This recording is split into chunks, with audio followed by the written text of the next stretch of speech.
Mister ਐਸ਼ਲੀ ਟੈਲਿਸ ਨੇ classified document ਜਿਹੜੇ ਨੇ ਸਿਕਿਉਰ ਗਵਰਨਮੈਂਟ ਲੋਕੇਸ਼ਨ ਤੋਂ ਚੁੱਕੇ ਔਰ ਚਾਈਨੀਜ਼ ਆਫੀਸ਼ੀਅਲਸ ਦੇ ਨਾਲ 2023 ਤੋਂ ਗੁਪਤ ਮੀਟਿੰਗਾਂ ਵੀ ਕਰ ਰਿਹਾ ਸੀ।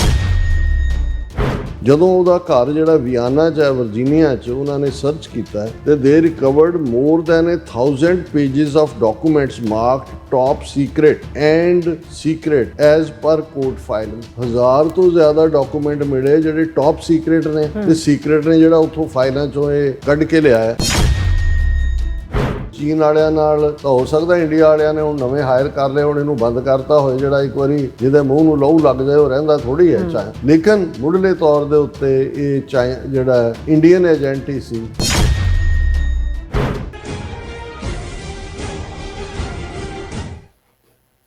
Viewers welcome back on programme. So viewers ਗੱਲਬਾਤ ਕਰਨ ਜਾ ਰਹੇ ਹਾਂ ਕਿ ਪਿਛਲੇ ਕਈ ਦਹਾਕਿਆਂ ਤੋਂ ਅਮਰੀਕਾ ਵਿੱਚ ਰਹਿੰਦੇ ਭਾਰਤ ਤੇ ਚੀਨ ਦੇ ਮਾਮਲਿਆਂ ਦੇ ਐਕਸਪਰਟ ਮਿਸਟਰ ਏ ਟੈਲਿਸ ਨੂੰ FBI ਨੇ ਗ੍ਰਿਫਤਾਰ ਕਰ ਲਿਆ ਹੈ। ਉਸ ਦੇ ਘਰੋਂ ਬਹੁਤ ਸਾਰੇ ਕਲਾਸੀਫਾਈਡ ਡਾਕੂਮੈਂਟ ਮਿਲੇ ਹਨ। ਲੱਗਦਾ ਹੈ ਕਿ ਉਹ ਭਾਰਤ ਅਤੇ ਚੀਨ ਦੋਵਾਂ ਮੁਲਕਾਂ ਦੀ ਹੀ ਜਿਹੜੀ ਹੈ ਏਜੰਟੀ ਕਰ ਰਿਹਾ ਸੀ। ਸੋ ਇਸ ਬਾਰੇ ਆਪਾਂ ਗੱਲਬਾਤ ਕਰਨ ਜਾ ਰਹੇ ਹਾਂ। ਸੋ ਅਸੀਂ ਚਾਹਾਂਗੇ ਕਿ ਤੁਸੀਂ ਇਸੇ ਤਰ੍ਹਾਂ ਬਣੇ ਰਹਿਣਾ, ਦੇਖਣ ਸੁਣਨ ਲਈ ਜਾਂ ਲਿਖਣ ਲਈ। ਤੁਹਾਡਾ ਸਭ ਦਾ ਬਹੁਤ ਬਹੁਤ ਸ਼ੁਕਰੀਆ ਜੀ। ਡਾਕਟਰ ਸਾਹਿਬ ਕੀ ਵਿਚਾਰਾਂ ਨੇ? ਦੇਖੋ, ਟਰੰਪ ਐਡਮਿਨਿਸਟ੍ਰੇਸ਼ਨ ਵੱਲੋਂ ਵਿਦਨ ਵੀ ਜਿਹੜੀ ਸਿਸਟਮ ਦੇ ਸਫਾਈ ਕਰਨ ਦਾ ਸਿਲਸਿਲਾ ਚੱਲ ਰਿਹਾ ਹੈ। ਹਾਲਾਂਕਿ ਉਹਦੇ 'ਚ ਜਦੋਂ ਇਹ ਇਮੀਗ੍ਰੈਂਟਸ ਦੀ ਗੱਲ ਆਉਂਦੀ ਹੈ ਉਹਦੇ 'ਚ ਆਈਸ ਜਾਂ ਦੂਸਰਿਆਂ ਦਾ ਬਿਹੇਵ ਕਈ ਵਾਰ ਇਨਹਿਊਮਨ ਵੀ ਹੈ ਔਰ ਅਨਲੌਫੁਲੀ ਵੀ ਉਹ ਆਪਣੀਆਂ ਕੁਛ ਕਾਰਵਾਈਆਂ ਕਰ ਰਹੇ ਨੇ। ਲੇਕਿਨ ਇਹਦੇ 'ਚ ਕੋਈ ਸ਼ੱਕ ਨਹੀਂ ਹੈ ਕਿ ਪਿਛਲੇ ਐਡਮਿਨਿਸਟ੍ਰੇਸ਼ਨਸ ਦੇ ਵੇਲੇ, ਖਾਸ ਤੌਰ 'ਤੇ ਬਾਈਡਨ ਐਡਮਿਨਿਸਟ੍ਰੇਸ਼ਨ ਜਾਂ ਉਸ ਤੋਂ ਪਹਿਲਾਂ ਵੀ, ਜਿਸ ਲੈਵਲ ਦੇ ਉੱਤੇ ਅਮਰੀਕਨ ਸਿਸਟਮ ਦੇ ਵਿੱਚ ਦੂਸਰੇ ਮੁਲਕਾਂ ਦੀ ਇੰਟਰਫੀਅਰੈਂਸ ਹੋਈ, ਟਰਾਂਸਨੈਸ਼ਨਲ ਰਿਪਰੈਸ਼ਨ ਤਾਂ ਹੁਣ ਇਸ ਲੈਵਲ ਤੱਕ ਪਹੁੰਚੇ ਕਿ ਵੀ ਇੰਡੀਆ ਨੇ ਅਮਰੀਕਾ ਦੀ ਧਰਤੀ ਦੇ ਉੱਤੇ ਜਿਹੜਾ ਇਸ ਕਿਸਮ ਦੀ ਕਾਰਵਾਈ, ਗੁਰਪਤਵੰਤ ਪੰਨੂ ਮਰਡਰ ਪਲਾਟ ਜਿਹਨੂੰ ਅਮਰੀਕਨ ਏਜੰਸੀਆਂ ਦੀ ਮੁਸਤੈਦੀ ਨੇ ਫਾਈਲ ਕੀਤਾ। ਲੇਕਿਨ ਇਸ ਤੋਂ ਬਿਨਾਂ ਵਿਦਨ ਦਾ ਸਿਸਟਮ, ਮੈਂ ਇੱਕ ਇਹਨਾਂ ਦੇ ਵਿਸਲ ਬਲੋਅਰ ਸਾਬਕਾ CIA ਦੇ ਸੱਜਣ ਨੇ ਜਿਨ੍ਹਾਂ ਦੇ ਅੱਡ ਕਾਲਸਨ ਔਰ ਦੂਸਰਿਆਂ ਦੇ ਨਾਲ ਵੀ ਇੰਟਰਵਿਊ ਹੁੰਦੇ ਨੇ, ਤੇ ਉਹਨਾਂ ਦਾ ਕਹਿਣਾ ਸੀ ਕਿ ਵੀ ਇੱਥੇ ਤਾਂ ਚਾਈਨੀਜ਼ ਏਜੰਸੀਆਂ ਬਹੁਤ ਵੜੀਆਂ ਹੋਈਆਂ ਨੇ। ਮੋਸਾਦ ਤਾਂ ਕਹਿੰਦੇ ਕਿ ਹਰ ਥਾਂ 'ਤੇ, ਉਹਨਾਂ ਨੇ ਕਿਹਾ ਜੀ ਫਰੈਂਚ ਜਿਹੜੇ ਨੇ ਅਦਰਵਾਈਜ਼ ਨਜ਼ਰ ਨਹੀਂ ਆਉਂਦੇ ਪਰ ਉਹ ਟੈਕਨੀਕਲ ਨੋ-ਹੋ ਦੇ ਮਾਮਲੇ 'ਚ ਹਰ ਥਾਂ ਵੜੇ ਹੋਏ ਨੇ ਕਿ ਵੀ ਇੱਥੇ ਸਾਡੀ ਗਿਣਤੀ ਲੰਬੀ ਚੌੜੀ CIA ਜਾਂ ਦੂਜੇ ਬਾਹਰਲੇ ਮੁਲਕਾਂ 'ਚ, ਪਰ ਸਾਡਾ ਆਪਣਾ ਜਿਹੜਾ ਬਹੁਤ ਸਾਰਾ ਸਿਸਟਮ ਉਹ ਕੰਪਰੋਮਾਈਜ਼ਡ ਹੈ।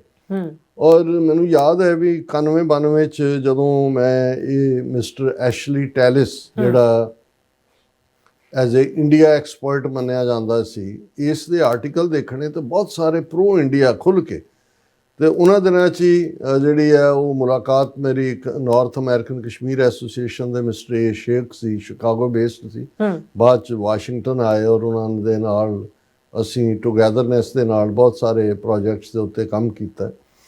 ਔਰ ਮੈਂ ਉਹਨਾਂ ਨੂੰ ਕਿਹਾ, ਮੈਂ ਕਿਹਾ ਇਹ ਐਸ਼ਲੀ ਟੈਲਿਸ, ਔਰ ਉਹਨਾਂ ਨੇ ਮੈਨੂੰ ਦੱਸਿਆ, ਮੈਂ ਹੁਣ ਦੁਬਾਰਾ ਕਨਫਰਮ ਨਹੀਂ ਕੀਤਾ ਵੀ ਇਹ ਇੰਡੀਅਨ ਹੈ, ਕ੍ਰਿਸਚਨ ਹੈ, ਇੰਡੀਅਨ ਮੂਲ ਦਾ। ਤੇ ਉਹਨਾਂ ਨੇ ਕਿਹਾ ਵੀ ਇਹ ਇੰਡੀਅਨ ਏਜੰਟ ਹੈ ਔਰ ਇਹ ਹਾਲਾਂ ਐਕਸਪਰਟ ਸੀ। ਬਾਅਦ ਦੇ ਵਿੱਚ ਮੈਂ ਦੇਖਿਆ ਵੀ ਕਾਰਨੇਗੀ ਐਂਡੋਮੈਂਟ ਦੇ ਵਿੱਚ ਵੀ ਆਇਆ ਔਰ ਦੂਸਰਾ। ਤੇ ਮੈਂ ਕਿਹਾ ਜੀ ਇਹ ਕਿਵੇਂ ਹੋ ਸਕਦਾ ਵੀ ਜਿਹੜਾ ਇੰਡੀਆ ਬੇਸਡ ਜਾਂ ਇੰਡੀਅਨ ਮੂਲ ਦਾ ਵੀ ਕ੍ਰਿਸਚਨ ਹੈ, ਉਹਨੂੰ ਪਤਾ ਨਹੀਂ ਹੈ ਕਿ ਵੀ ਉੱਥੇ ਹੋ ਕੀ ਰਿਹਾ, ਮਾਈਨੋਰਟੀਜ਼ ਨਾਲ ਕੀ ਹੋ ਰਿਹਾ। ਚਲੋ ਸਿੱਖਾਂ ਦਾ ਤਾਂ ਛੱਡੋ, ਮੁਸਲਮਾਨਾਂ ਦਾ ਵੀ ਛੱਡੋ, ਈਸਾਈਆਂ ਦੇ ਨਾਲ ਕੀ ਹੋ ਰਿਹਾ। ਉਹਨਾਂ ਨੇ ਕਿਹਾ ਵੀ ਨਹੀਂ। ਉਹ ਮੈਨੂੰ ਕਹਿੰਦਾ ਕਿ ਵੀ ਜਦੋਂ ਤੁਸੀਂ ਮੂੰਹ ਖਾਂਦਾ ਅੱਖਾਂ ਸ਼ਰਮਾਉਂਦੀਆਂ, ਮੈਨੂੰ ਕਹਿੰਦਾ ਤੁਸੀਂ ਇਹ ਅਖਾਣ ਇਸਤੇਮਾਲ ਕਰਦੇ ਹੁੰਦੇ ਹੋ ਵੀ ਜਦੋਂ ਜਿੱਥੋਂ ਤੁਸੀਂ ਖਾਂਦੇ ਹੋ, ਜਿਨ੍ਹਾਂ ਨੇ ਤੁਹਾਨੂੰ ਖਾਣੇ ਕੀਤਾ ਹੁੰਦਾ, ਤੁਸੀਂ ਉਹਨਾਂ ਦੇ ਗੁਣ ਗਾਉਂਦੇ ਹੋ ਵੀ ਇਹ ਇੰਡੀਅਨ ਏਜੰਟ ਹੈ, ਵੀ ਇਹ ਹੈ ਹੀ ਇੰਡੀਆ ਨੇ ਬਾਏ ਕੀਤਾ ਹੈ। ਗੱਲ ਗਈ। ਔਰ ਐਸ਼ਲੀ ਟੈਲਿਸ ਹਰ ਵੇਲੇ ਤੁਸੀਂ CNN ਤੋਂ ਲੈ ਕੇ ਦੁਨੀਆ ਭਰ ਦੀ ਰਿਪੋਰਟਿੰਗ ਦੇ ਵੇਲੇ ਜਾਂ ਦੂਜੇ, ਜਦੋਂ ਉਹਨਾਂ ਨੇ ਕਿਸੇ ਸਕਾਲਰ ਨੂੰ ਲੈਣਾ ਕਿ ਇੰਡੀਆ ਬਾਰੇ ਕੀ ਹੈ, ਤੇ ਉਹ ਐਸ਼ਲੀ ਟੈਲਿਸ, ਉਹਨੂੰ ਉਹਨਾਂ ਨੇ ਲਾਈਨ 'ਤੇ ਲੈਣਾ।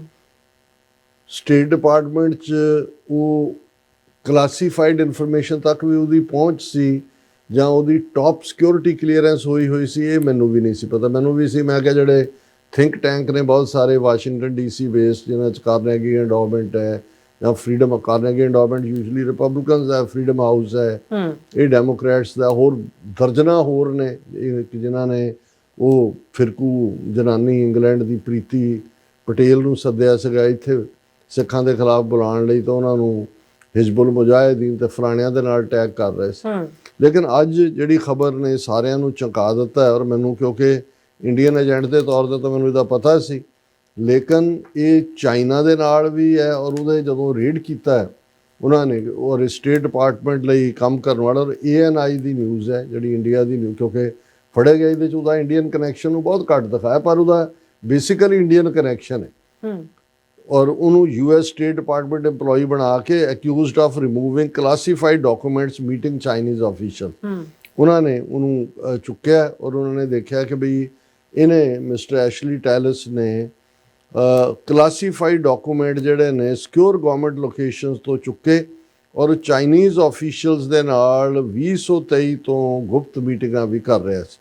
ਔਰ ਇਹ ਜਸਟਿਸ ਡਿਪਾਰਟਮੈਂਟ ਦੇ ਮੁਤਾਬਕ ਐਸ਼ਲੇ ਟੈਲਸ ਜਿਹੜਾ ਅਨਪੇਡ ਸੀਨੀਅਰ ਐਡਵਾਈਜ਼ਰ ਸੀ ਸਟੇਟ ਡਿਪਾਰਟਮੈਂਟ ਦਾ, ਪਰ ਇੱਕ ਕੰਟਰੈਕਟਰ ਵੀ ਸੀ with the office of net assessment at the department of defence, ਜਿਹਨੂੰ ਹੁਣ ਡਿਪਾਰਟਮੈਂਟ ਆਫ ਵਾਰ ਕਹਿੰਦੇ ਨੇ। ਔਰ ਇਹ office of the net assessment ਦੇ ਥੱਲੇ ਉਹ ਜਿਹੜਾ ਉਸ ਨੂੰ ਐਕਸਪਰਟ ਮੰਨਿਆ ਜਾਂਦਾ ਸੀ ਇੰਡੀਆ ਔਰ ਸਾਊਥ ਏਸ਼ੀਅਨ ਅਫੇਅਰਸ ਦੇ ਵਿੱਚ।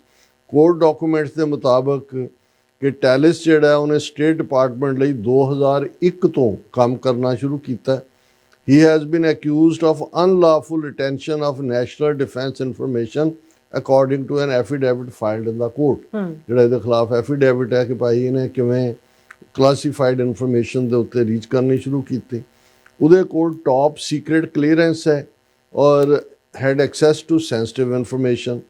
ਸੀਨੀਅਰ ਫੈਲੋ ਵੀ ਹੈ ਉਹ, Carnegie Endowment for International Peace, ਇਹ ਫੌਕਸ ਨਿਊਜ਼ ਰਿਪੋਰਟ ਕਰ ਰਿਹਾ।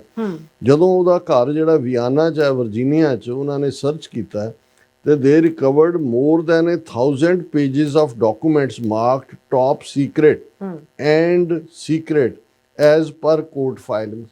1000 ਤੋਂ ਜ਼ਿਆਦਾ ਡਾਕੂਮੈਂਟ ਮਿਲੇ ਜਿਹੜੇ ਟੌਪ ਸੀਕ੍ਰੇਟ ਨੇ ਤੇ ਸੀਕ੍ਰੇਟ ਨੇ ਜਿਹੜਾ ਉੱਥੋਂ ਫਾਈਲਾਂ 'ਚੋਂ ਇਹ ਕੱਢ ਕੇ ਲਿਆਇਆ। 12 ਸਤੰਬਰ ਨੂੰ ਟੈਲਿਸ ਨੇ ਜਿਹੜਾ ਹੈ ਗਵਰਨਮੈਂਟ ਫੈਸਿਲਿਟੀ ਦੇ ਜਿਹੜੀ ਪ੍ਰਿੰਟ ਹੈ ਉੱਥੋਂ ਮਲਟੀਪਲ ਕਲਾਸੀਫਾਈਡ ਡਾਕੂਮੈਂਟ ਪ੍ਰਿੰਟ ਕੀਤੇ। 25 ਸਤੰਬਰ ਨੂੰ ਉਹਨੇ US 에ਅਰ ਫੋਰਸ ਡਾਕੂਮੈਂਟ ਜਿਹੜੇ ਮਿਲਟਰੀ 에ਅਰਕ੍ਰਾਫਟ ਕੈਪੇਬਿਲਿਟੀਜ਼ ਨਾਲ ਸੰਬੰਧਿਤ ਸੀ ਉਹ ਪ੍ਰਿੰਟ ਕੀਤੇ 25 ਸਤੰਬਰ ਨੂੰ, ਅੱਜ 2 ਹਫ਼ਤੇ ਪਹਿਲਾਂ। ਫੈਡਰਲ ਆਫੀਸ਼ੀਅਲ ਦਾ ਇਹ ਕਹਿਣਾ ਕਿ Tellis met with Chinese government representative several times over the past few years, ਕਿ ਪਿਛਲੇ ਕਈ ਸਾਲਾਂ ਤੋਂ ਇਹ ਚਾਈਨਾ ਦੇ ਅਧਿਕਾਰੀਆਂ ਨਾਲ ਮਿਲ ਰਿਹਾ ਸੀ। In one such instance in September 2022 he reportedly met Chinese official at a restaurant in Virginia while holding a Manila envelope, prosecutor said। ਉਹਦੇ ਕੋਲ ਇੱਕ ਜਿਹੜਾ ਐਨਵੈਲਪ ਸੀ, ਜ਼ਾਹਰ ਹੈ ਉਹਦੇ 'ਚ ਉਹੀ ਹੁੰਦੀ ਹੈ ਕਲਾਸੀਫਾਈਡ ਇਨਫੋਰਮੇਸ਼ਨ ਦਿੰਦਾ ਹੋਣਾ, ਹਾਰਡ ਕੈਸ਼ ਉਹਨਾਂ ਤੋਂ ਲੈਂਦਾ ਹੋਣਾ। ਔਰ ਫਿਰ ਇੱਕ ਜਿਹੜੀ 11 ਅਪ੍ਰੈਲ 2023 ਨੂੰ ਟੈਲਿਸ ਨੇ ਚਾਈਨੀਜ਼ ਆਫੀਸ਼ੀਅਲ ਨਾਲ ਮੀਟਿੰਗ ਕੀਤੀ। ਉਹਦੇ 'ਚ ਹੁਣ ਇਹਦਾ ਮਤਲਬ ਇਹ ਹੈ ਵੀ ਟੈਲਿਸ ਨੂੰ FBI ਫੋਲੋ ਕਰ ਰਹੀ ਸੀ, ਉਹਨਾਂ ਨੂੰ ਇਸ 'ਤੇ ਸ਼ੱਕ ਹੋ ਗਿਆ। ਇਹ ਫਿਰ ਜਿੱਥੇ ਜਾਂਦਾ ਹੋਏਗਾ, ਜੇ ਰੈਸਟੋਰੈਂਟ ਤੇ ਜਿਸ ਟੇਬਲ ਤੇ ਚਾਈਨੀਜ਼ ਆਫੀਸ਼ੀਅਲ ਨਾਲ ਬੈਠਾ ਹੋਣਾ, ਨਾਲ ਦੇ ਟੇਬਲ ਤੇ FBI ਵਾਲਾ ਬੈਠਾ ਹੋਣਾ, ਉਹਨਾਂ ਨੇ ਉਹਨੂੰ ਓਵਰਹੀਅਰ ਕੀਤਾ ਸੁਣਦੇ ਆ discussing Iranian Chinese relations and emerging technologies over dinner, authorities added. ਇਹ ਵੀ ਉਹਨਾਂ ਨੇ ਕਿਹਾ ਕਿ ਬਈ ਇਹ ਤਾਂ ਚਾਈਨਾ ਦੇ ਲਈ ਕੰਮ ਕਰ ਰਿਹਾ। Court documents also noted Talis received a gift bag during the dinner meeting with Chinese officials on September 2। 2 ਸਤੰਬਰ ਨੂੰ ਗਿਫਟ ਵੀ ਲਈ। ਗਿਫਟ ਕੀ ਹੈ? ਮੋਟੇ-ਮੋਟੇ ਡਾਲਰ। ਔਰ ਹੁਣ ਉਹਨਾਂ ਨੇ ਜਿਹੜਾ ਇਹ ਸਾਰਾ ਕੇਸ ਨੂੰ ਇਨਵੈਸਟੀਗੇਟ ਕਰ ਰਹੇ ਨੇ, ਕਿਉਂਕਿ ANI ਦੀ ਖਬਰ ਹੈ। ਫੌਕਸ ਨਿਊਜ਼ ਦਾ ਇੰਟਰਵਿਊ ਮੈਂ ਨਹੀਂ ਦੇਖਿਆ, ਅੱਜ ਹੀ ਇਹ, ਪਰ ਮੈਨੂੰ ਲੱਗਦਾ ਹੈ ਵੀ ਇਸ ਨਾਲੋਂ ਵੀ ਚੀਨ ਵਾਲਿਆਂ ਨਾਲ ਤਾਂ ਹੋ ਸਕਦਾ ਇੰਡੀਆ ਵਾਲਿਆਂ ਨੇ ਹੁਣ ਨਵੇਂ ਹਾਇਰ ਕਰ ਲਏ, ਹੁਣ ਇਹਨੂੰ ਬੰਦ ਕਰਤਾ ਹੋਏ। ਜਿਹੜਾ ਇੱਕ ਵਾਰੀ ਜਿਹਦੇ ਮੂੰਹ ਨੂੰ ਲਹੂ ਲੱਗ ਜਾਏ ਉਹ ਰਹਿੰਦਾ ਥੋੜ੍ਹੀ ਹੈ। ਲੇਕਿਨ ਮੁੱਢਲੇ ਤੌਰ ਦੇ ਉੱਤੇ ਇਹ ਜਿਹੜਾ ਇੰਡੀਅਨ ਏਜੰਟ ਹੀ ਸੀ, ਹੁਣ ਇਹ ਡਬਲ ਏਜੰਟੀ ਕਰ ਰਿਹਾ ਸੀ।